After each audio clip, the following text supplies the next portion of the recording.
All right, this will be a quick explanation of the bidirectional boost converter shown here in this simulation in Simulink. So the first question is, what are the three waveforms shown on the scope? So here on the right, this is our scope. The top is a line coming out of the ammeter, and since the current continues into the branch between the MOSFETs, then observing that the controls are inverses of each other, so one will be on when the other isn't. And the conclusion of that is that the current will, in both cases, travel through either this way or this way, but the summary is that this top line is the load current. And then the second line going into the scope is this the output of this voltmeter. The voltmeter is connected across the load here and here.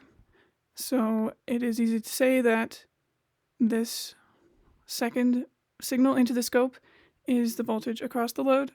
And then the third signal is the output of the first control loop. And I'll talk about the first control loop and second control loop a little later. The question following is, what are the transients? Taking a look at the simulation waveform, we can see that the system doesn't settle into its steady state values until about 0.4 seconds, so anything before this is transients. Taking a closer look into the functions that govern the load and the voltage, we can see that the load is changing based on the time input, and so is the voltage reference. So this would be in real life like changing the dial or the reference voltage. So due to those changes, we have transients occurring before that point.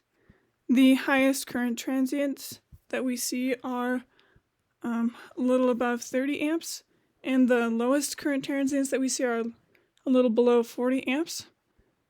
Then this is the voltage, so similarly the highest voltage that we see is about 61 volts, and the lowest voltage that we see is about 38 volts. And then this is a control loop, the output of the first control loop.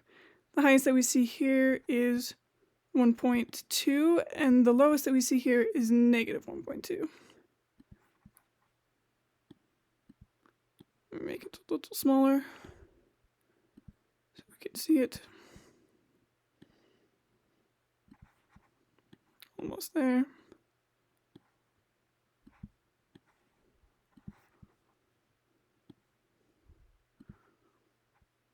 All right, negative 1.2 down there. The next question to answer is, what is the steady state operating point that the controller is designed around? So the operating point that it settles to is negative 20 amps and 50 volts with an output of the first control at 0.0816 output. So that is, once again, right here. The next question to answer is, how many control loops are in the simulation and what are they? So there are 2 control loops in the simulation, although they're cascaded together, so it could be considered a double control loop or a single cascaded control loop. So the first control loop compares the reference voltage to the output of the voltage sensor, which is multiplied by some gain, and then it is passed through a KI, it's a PI, or proportional integral controller, and then also through a saturation block.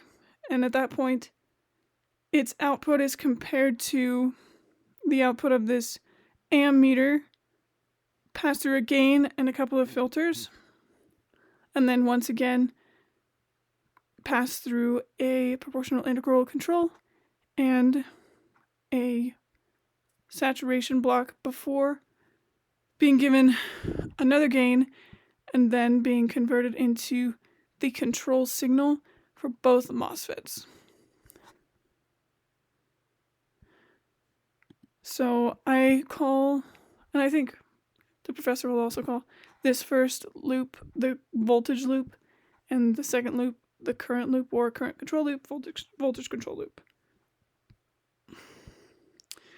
So the next question is, what are the targeted crossover frequency and phase margin for each control loop? Here's a quick look at the Bode plots, and the closed loop line is in yellow here. So on the first, we can see that the cutoff frequency is around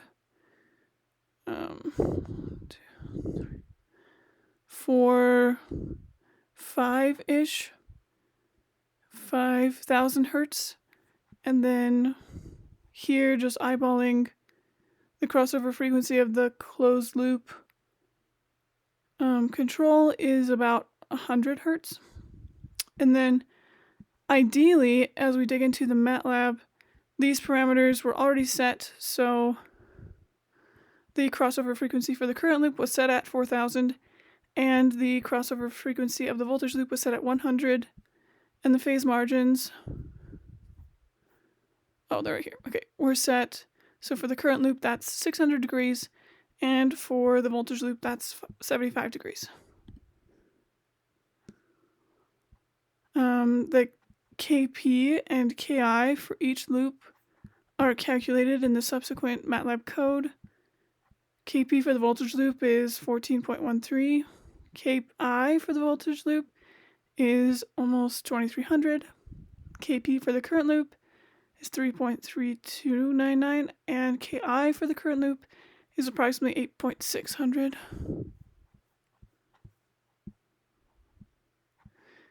So the sensor gains in this simulation are obvious from two different perspectives. First, here in the parameters, the current sensor gain is set at 0.04, and the voltage sensor gain is set at 1/20.362, which works itself out to be 0.0491.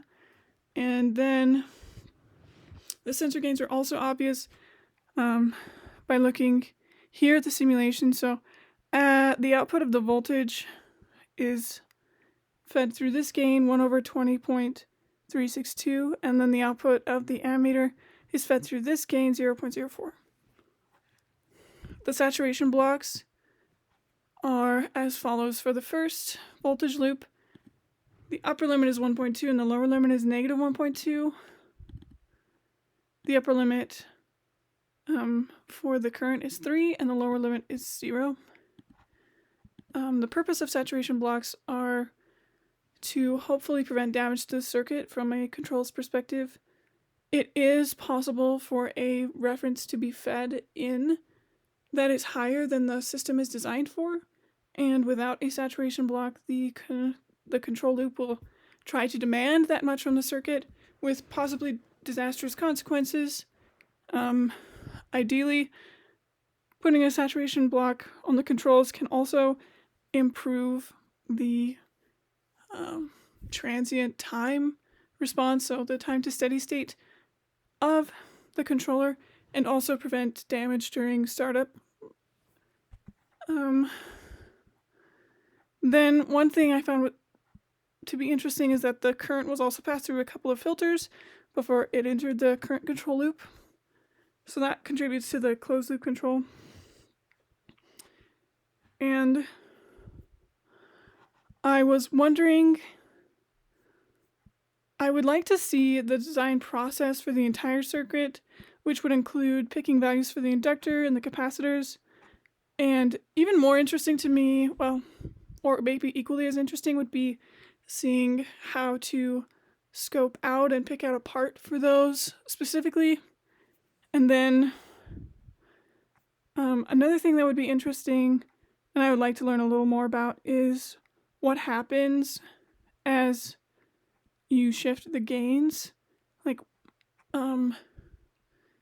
as a gain is increased or decreased, and by how much, what will that do to the output of the controls.